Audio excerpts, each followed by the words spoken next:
ಮಹಾಸ್ವಾಮಿಗಳಿಗೆ, ಪೀಠಾಧ್ಯಕ್ಷಗಳಿಗೆ ನಾವು ಹೇಳ್ತೀವಿ, ನಿಮ್ಮ ಪರಂಪರೆಯನ್ನು ಹೇಳ್ತಾ ಇರಲಿಲ್ಲ, ಇಷ್ಟೊಂದು ನಿಮ್ಮ ಬಸವತತ್ವ ಬಗ್ಗೆ ಹೇಳ್ತಾ ಇರಲಿಲ್ಲ.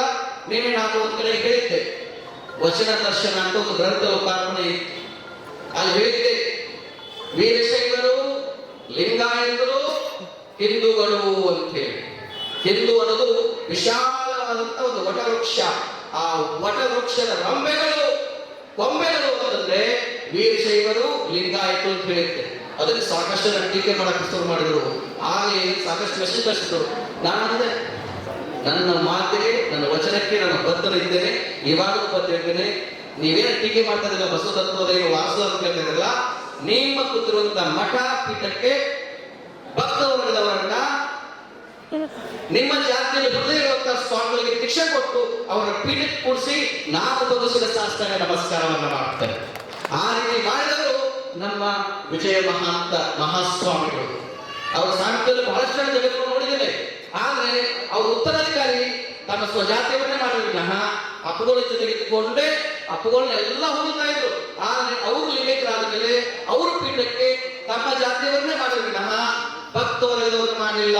ಅದಕ್ಕಾಗಿಯೇ ನಮ್ಮ ಹರಿಹರದಲ್ಲಿ ಪಂಚಮಸಾಲಿ ಜಗತ್ತು ಪೀಠ ಆರಂಭವಾಗಿರುವಂತಹದ್ದು. ಅಲ್ಲಮ ಪ್ರಭುದೇವರು ಭಕ್ತ ವರ್ಗದವರು, ಯಡೂರು ಸಿದ್ಧಲಿಂಗೇಶ್ವರರು ಭಕ್ತ ವರ್ಗದವರು, ಸಿದ್ಧಲಿಂಗೇಶ್ವರ ಕುಮಾರ ಮಹಾಸ್ವಾಮಿಗಳು ಭಕ್ತ ವರ್ಗದವರು, ಸಿದ್ದೇಶ್ವರ ಮಹಾಸ್ವಾಮಿಗಳು ಭಕ್ತ ವರ್ಗದವರು, ಅಪ್ರಿಯ ಸಿದ್ಧಲಿಂಗ ಮಹಾಸ್ವಾಮಿಗಳು ಭಕ್ತ ವರ್ಗದವರು, ನಾಡಿನ ಸಾವಿರ ಮಠಗಳ ಪೀಠಾಧ್ಯಕ್ಷರು ಭಕ್ತ ವರ್ಗದಾಗಿದ್ದಾರೆ. ಇನ್ಕ್ಲೂಡಿಂಗ್ ಪಂಚಪೀಠದ ಪೀಠಾಧ್ಯಕ್ಷರು ಕೂಡ ಆ ಪೀಠದ ಪರಂಪರೆಯಲ್ಲಿ ಭಕ್ತ ವರ್ಗದವರೇ ಜಗದ್ಗುರುವಾಗಿರುವ ಉದಾಹರಣೆ ಇದೆ. ಈ ಪರಂಪರೆಯ ಮೂಲಕ್ಕೆ ತಮ್ಮ ಜಾತಿಯವರನ್ನೇ ಸ್ವಜಾತಿಯವರಿಗೆ ಕೂಡಿಸಲಿಕ್ಕೆ ಇವತ್ತು ನಾವು ಪ್ರತ್ಯೇಕವಾಗಿ ಪಂಚಮಸಾಲಿ ಪೀಠವನ್ನು ಮಾಡ್ಕೋಬೇಕಾಯಿತು. ನಮ್ಮ ಪೀಠ ಬಸವ ತತ್ವವನ್ನು ಹಾಸ್ಕೊಂಡು ಬಸವ ತತ್ವವನ್ನು ಬಿತ್ತುವಂತಹ ಕಾರ್ಯಗಳನ್ನು ನಾವು ಎಲೆಮರೆ ಮಾಡ್ತಾ ಇದ್ದೇವೆ. ಅದಕ್ಕೆ ನಮಗೆ ಪ್ರೇರಣೆ, ಶಕ್ತಿ ನಮ್ಮ ತಲೆ ಏನಾದರೂ ಬಾಗಿದ್ರೆ ಅದು ಒಬ್ಬರಿಗೆ ಬಾಗುತ್ತೆ, ಅದು ಗುರುಮಾಂತ ಮಹಾಸ್ವಾಮಿಗಳಿಗೆ ಮಾತ್ರ ಬಾಗುತ್ತೆ. ಅದಕ್ಕೆ ಮತ್ತೆ ಹೇಳ್ತೀನಿ, ಈ ನಾಡಿನಲ್ಲಿರುವಂತಹ ಏನು ಮಠಾಧೀಶರಿದ್ದೀರಿ ನೀವೆಲ್ಲ ನಾಳೆ ಬನ್ನಿ, ಬಹಿರಂಗವಾಗಿ ಹೇಳಿ ನೀವೇನೋ ಪೀಠದ ಜಗತ್ತುವಾಗಿದ್ದೀರಾ, ಬೃಹತ್ ಮಠದ ಸ್ವಾಮಿಗಳಾಗಿದ್ದೀರಾ.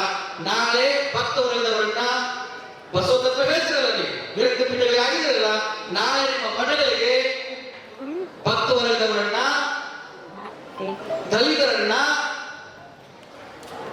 ನಿಮ್ಮ ಸ್ವಜಾತಿಯವರಿಗೆ ದೀಕ್ಷೆ ಕೊಟ್ಟು ಸಂಸ್ಕಾರ ಕೊಟ್ಟು ಮಾಡಿ ನೀವು ಹೇಳಿದಂತೆ ನಾವು ಕೇಳ್ತಿರುವಂತ ಈ ಮೂಲಕ ಹೇಳಿದ ಇದೇ ನಮ್ಮ ಹಬ್ಬಗಳು 94ನೇ ವಯಸ್ಸಿನ ಹುಟ್ಟುಹಬ್ಬದ ಸಂದೇಶಗಳಂತಂದ್ರೆ ಇದೆ.